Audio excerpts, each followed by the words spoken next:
Halo guys, selamat datang kembali di video tentang kasus hukum dan pembahasan hukumnya. Pembahasan di video ini adalah mengenai hutang piutang, akan tetapi pembahasannya secara pidana. Sari buatkan video ini untuk kalian yang bertanya, Kak, apakah hutang piutang bisa dipidanakan? Terima kasih ya buat pertanyaannya, semoga video ini juga bisa memberikan jawaban untuk kalian yang sedang mengalami permasalahan hukum yang sama. Bagaimana dengan penjelasannya? Simak video ini sampai dengan selesai ya, karena akan ada pesan dari Sari di akhir video. Dan jangan lupa klik like dan subscribe agar channel ini lebih berkembang lagi dan bisnis kalian semakin terhindar dari permasalahan hukum. Oke, kita akan langsung ke kasus hukumnya ya. Pada hari ini saat Sari sedang bersantai di depan rumah, datang seorang teman bernama Odi. Dia datang dengan terburu-buru dan langsung bercerita kepada Sari. Sari, tolong, aku ditipu pacarku bernama Jad. Sari pun menjawab, ditipu mengenai apa? Dan bagaimana ceritanya sampai terjadi penipuan? Jadi, Odi sambil menahan uraian air matanya, dia bercerita. Odi dan Gar adalah teman yang sangat dekat. Mereka saling mengenal, kurang lebihnya 5 tahun. Dan hubungan mereka sudah sampai di tahap hubungan pacaran. Odi sangat mempercayai Gar, dan apapun yang dilakukan Gar selalu didukung oleh Odi. Pada suatu hari, saat hari Sabtu di saat mereka sedang malam mingguan, Gar berbicara kepada Odi bahwasanya Gar membutuhkan uang kurang lebihnya 200 juta rupiah dengan alasan digunakan untuk membayar dana talangan pencairan kredit pembelian mobil di tempat Gar bekerja.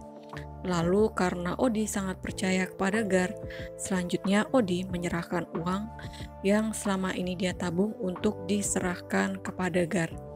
Pada hari Senin, Gar menerima penyerahan uang dari Odi sebesar 200 juta rupiah dan Gar berjanji akan mengembalikan uang tersebut 2 minggu kemudian setelah penerimaan uang tersebut. Namun hingga waktu yang ditentukan, bahkan ditunggu sudah sampai 1 tahun, Gar belum juga mengembalikan uang Odi dengan alasan pengajuan kredit konsumen tempat Gar bekerja mengalami kendala. Oleh karena hal tersebut, Odi semakin curiga kepada Gar. Kemudian Odi menyelidiki masalah tersebut sampai di perusahaan tempat Gar bekerja dan tentunya tanpa sepengetahuan dari Gar. Dan dari hasil investigasinya ternyata Odi menemukan fakta bahwa pada kenyataannya Gar tidak pernah mengajukan pengajuan kredit di tempat Gar bekerja. Dan di tempat Gar bekerja tersebut tidak ada mekanisme dana talangan, serta ternyata uang milik Odi tersebut dipakai oleh Gar untuk membayar hutang lainnya dan untuk keperluan pribadi Gar.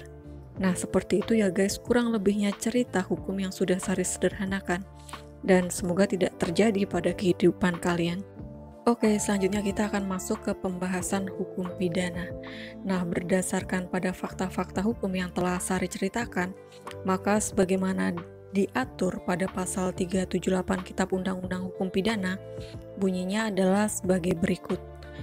Barang siapa dengan maksud untuk menguntungkan diri sendiri atau orang lain secara melawan hukum dengan memakai nama palsu atau martabat palsu, dengan tipu muslihat ataupun rangkaian kebohongan, menggerakkan orang lain untuk menyerahkan barang sesuatu kepadanya atau supaya memberikan hutang maupun menghapuskan piutang, diancam karena penipuan dengan pidana penjara paling lama 4 tahun. Adapun unsur-unsurnya adalah sebagai berikut. Yang pertama adalah unsur barang siapa. Yang kedua dengan maksud menguntungkan diri sendiri atau orang lain dengan cara melawan hukum. Kemudian yang ketiga dengan memakai nama palsu atau keadaan palsu, baik tipu muslihat maupun rangkaian kata-kata kebohongan. Dan unsur yang terakhir, yang keempat, menggerakkan orang lain supaya menyerahkan barang atau membuat hutang atau menghapuskan piutang. Oke, setelah unsur-unsur pidana telah Sari sebutkan, sekarang kita akan masuk ke pembahasan setiap unsurnya. Oh ya, perlu Sari ingatkan, pembahasan ini berlaku untuk kalian yang memiliki alat bukti ya.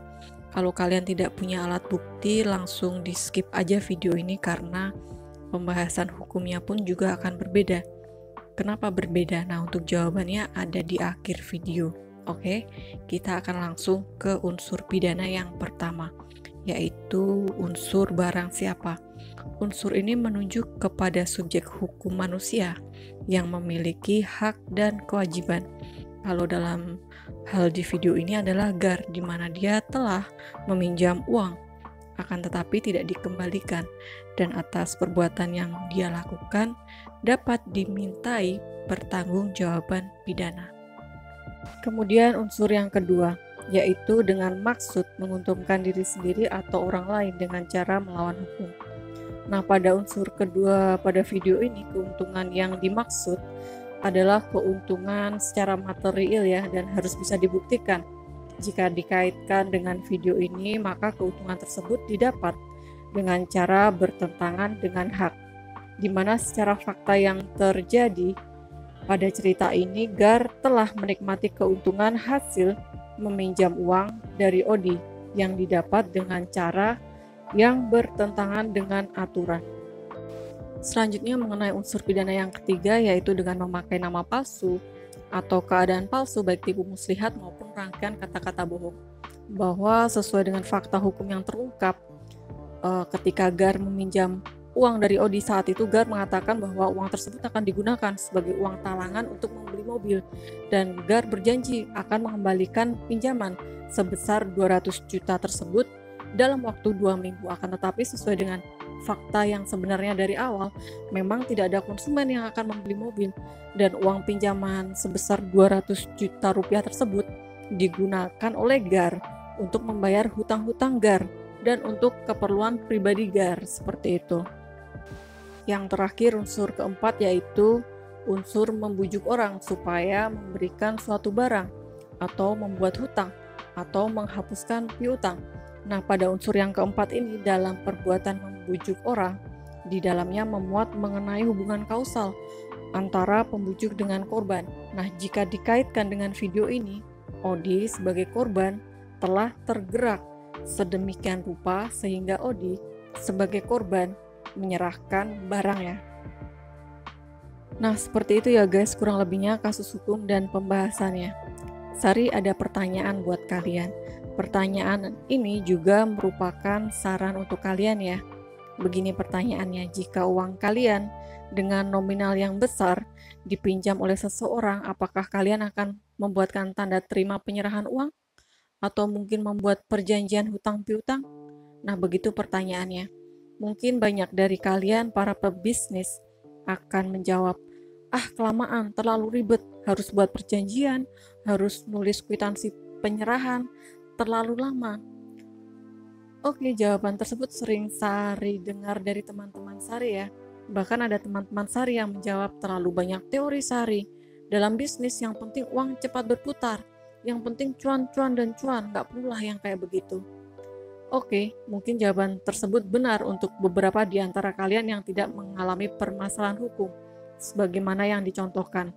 Di video ini, Sari sebagai sahabat kalian hanya bisa memberikan saran adalah akan lebih baik jika kalian mempunyai alat bukti penyerahan uang ya guys. Karena satu lembar kertas kwitansi tanda terima itu sangat penting di dunia hukum. Karena satu lembar kertas kwitansi asli itu bisa dijadikan alat bukti untuk menunjukkan diri kalian itu benar atau salah. Dan Sari selalu menekankan di setiap video, minimal dari alat bukti itu adalah 2 ya. Oke, sekian saran dari Sari ya. Inti dari video ini semoga kalian terhindar dari kasus hukum sebagaimana yang dicontohkan pada video ini. Sari tidak membenarkan dan atau menyalahkan suatu perbuatan ya, karena bukan kapasitas Sari untuk menghakimi suatu perbuatan. See ya.